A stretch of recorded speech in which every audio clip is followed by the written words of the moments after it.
Well, meanwhile, the armed wing of Palestinian Islamic Jihad, the Al-Quds Brigade, says it's prepared to release some captives for humanitarian reasons. We announce we are prepared to release a woman for humanitarian and health reasons, considering we will not be able to offer her medical treatment. We are also prepared to release a young man for humanitarian reasons because he is of a young age, and consider the Israeli prisons are full of Palestinian children. This is an initiative that will come into force once the necessary requirements on the field are present. Well, let's get more on all of this from Alan Fisher. He's in occupied East Jerusalem. Alan, starting with these pauses, Israel has obviously roundly rejected a ceasefire, but will there be these pauses? How are the Israelis talking about this? Well, the Israelis don't see this as anything new.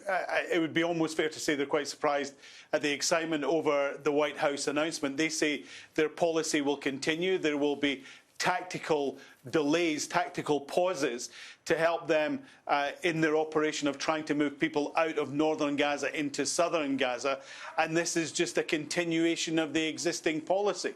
So they see nothing new in this. You'll remember that it was a week ago that John Kirby asked Israel for these tactical pauses. Israel has always said that there is going to be no ceasefire, and in fact, within minutes of John Kirby's statement being made public, the Prime Minister's office put out its own statement saying there will be no ceasefire until the captives are released. That has been Benjamin Netanyahu's position from the start, and it hasn't changed even with this announcement from the White House. Oh, well, speaking of captives, Alan, have you heard anything from the Israelis about this new offer of captives being released by the Al-Quds Brigades?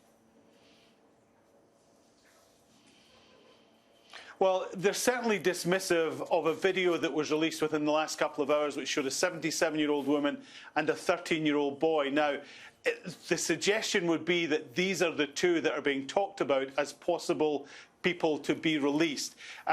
In the video, they are critical of Benjamin Netanyahu, saying that he is responsible for the current crisis. That has been largely dismissed in Israel as words that have been written by Hamas rather than the true sentiments of the two people, and they have again called this propaganda video. As for the idea that certain conditions have to be met to secure their release, nothing official from the Israelis. But again, we go back to the statement from Benjamin Netanyahu: there is no ceasefire until all the captives are released at the same time. Alan Fisher there with all the latest from occupied East Jerusalem. Thank you very much, Alan.